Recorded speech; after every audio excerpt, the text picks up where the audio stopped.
Hello and welcome back to Guinness Behind the Badge. We're in training once more with the teams of the Aviva Premiership as we go on another behind-the-scenes journey with the very best players in the English game. This week we're with the Worcester Warriors, who are in the final push at the end of a long and arduous season where the main aim has always been to stay in the top flight of the English game. They're there. Almost.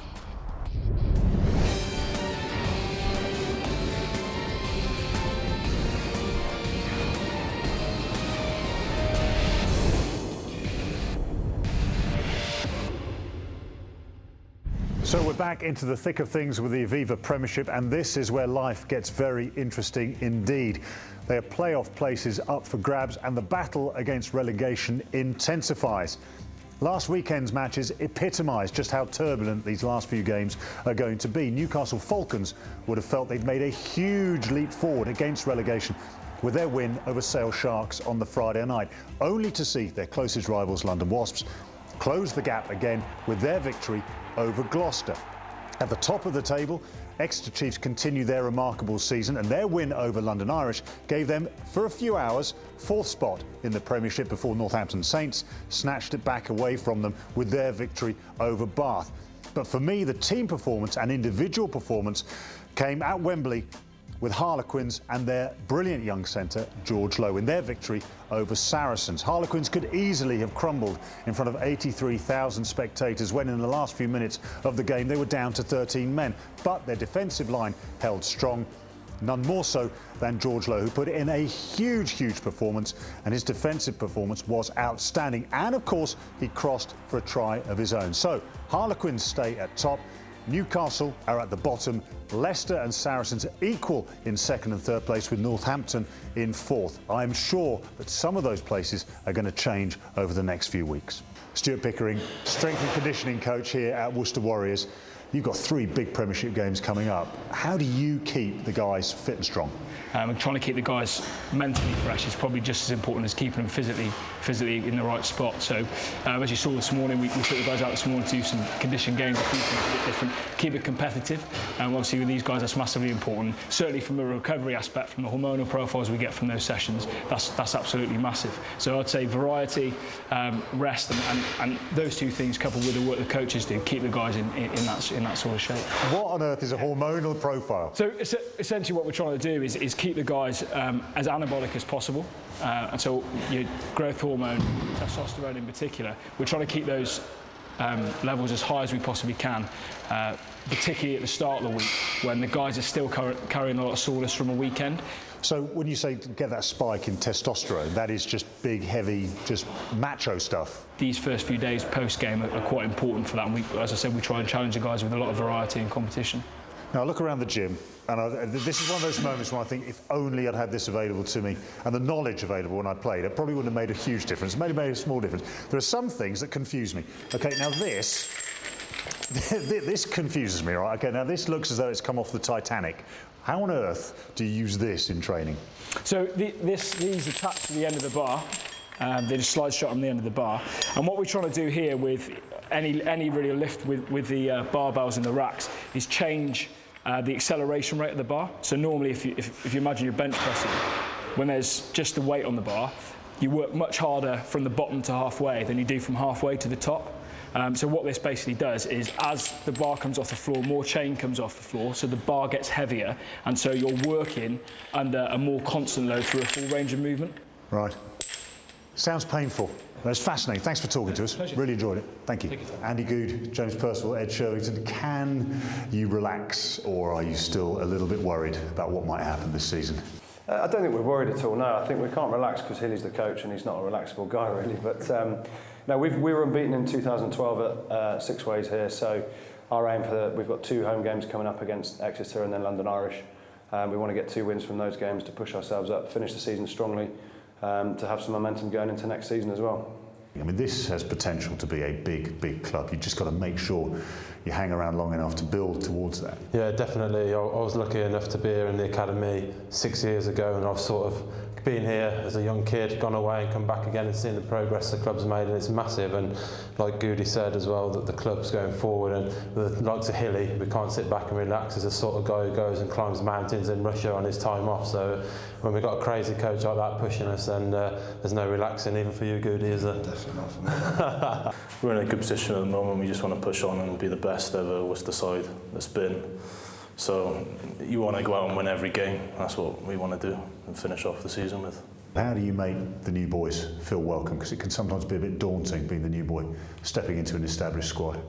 It's pretty tough. I think the main thing is just them to settle in pretty quickly, get their head down and work hard, and that's the way you sort of gain respect from the guys you're going to play with. And then obviously the freer they become within that, a bit of banter flies. As I said, Chris Forty will pick out a nickname for him and that will stick.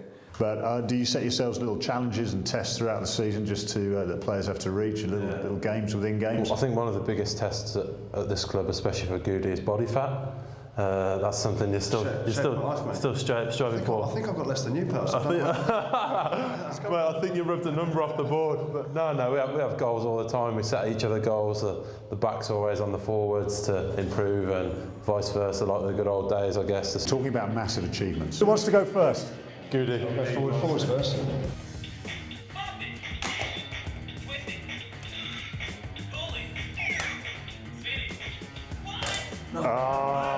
Three. What? I'll pass it. Oh, see, all right.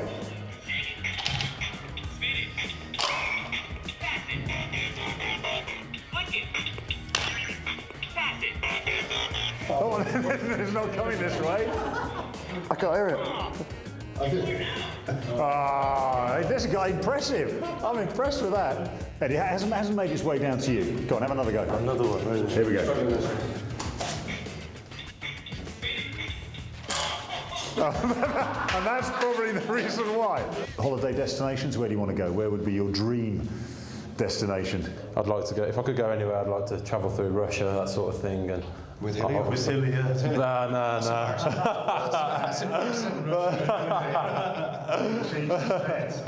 Goody, for you? It depends how long you got. I mean, I love a holiday. Well, I'll probably head to Vegas at some point. Standard. Fantastic. Well, listen, guys, thanks so much for joining us. Good luck for the last few games. Hope all goes well. 3 rounds of the Aviva Premiership still to go, and for the Worcester Warriors, 2 games at home, and most people would accept that they are safe, but mathematically, they can still be relegated. Richard Hill, do you get the calculator out? Do you check and wait, or are you fairly happy with where you are now? I'm fairly happy, but I won't be completely happy until we are mathematically safe. You know, you're never quite certain. But I'm very pleased where we are at the moment. We're in a strong position, not mathematically safe yet, but we've had some good performances here since Christmas. And we've got 2 home games to come, and I would expect from this squad of players we knuckle down and win both of those home games. Players now, if they're a player that several clubs are after, are going to look at the clubs they're coming to and think, do you satisfy all these criteria that I know a club should have? You know, players will be shown around Leicester, for example, and they'll be shown all the different systems in place there, and they expect to get them when they come here. Now we've got a lot of things that clubs can't offer, like the nutrition program, like one of the best defensive coaches in the country, like the fantastic facilities here, the indoor training centre. There's a lot of good things now here which we can show a player around, and they can be impressed. We've got a certain wow factor with a lot of things. But I have to say the recruitment this year has been very good. The response has been excellent, and there's been a lot of players, good players, that have wanted to come here. I know coaches don't like singling players out, but has there been anyone that's really impressed you this season, either new or from within the existing squad? Yeah, I think a lot of our players have done really well. I think Marcel Garvey has really found his form again, has been outstanding for us on the wing. He's been here a few years. One of the players we got from the Cornish Pirates, Sam Betty, has been a revelation. And then we've got some really young talent coming through, like Matt Kovacic, who played for England 20s this year, and he's going to be some sort of star. And the other Friday, when we had a poor defeat against Leicester, he was probably man of the match. But at the end of the season, how do you unwind? How do you get away from the absolute turmoil of running a club? Well, I like my walking. I can't run quite so much these days, so I'm into walking. In the last couple of years, I've been away to India and gone up the Himalayas and done a bit of walking up there. And I find when I come back, I can be much more refreshed. And I've made the mistake in the past of just going year after year at it and not getting too much of a break. And the best thing to do is to get away from it. How far can Worcester go? I mean, what is the potential of this club? Well, this club deserves at some stage to be in the top 4. That's the aim of the club. There's a huge ambition with the shareholders. This is probably one of the best models in the Premiership to be a sustainable top 4 club, but we've got to make sure we walk before we run, and the aim of this club is to make sure, to start with myself as a principal person involved in that, is to make sure we are in the middle bracket, and once we're there then we can push on for more serious things like the Heineken Cup. Great stuff. Well, it's quite an ambition. Enjoy your last 3 games, enjoy your walking, your holidays. Make sure you come back if you go to the Himalayas. Well, don't worry. Great stuff. Thanks, Hilly. Well, if you thought this April weather was insane, you wait until we hit round 20 of the Aviva Premiership next week, because that is when life gets very interesting indeed.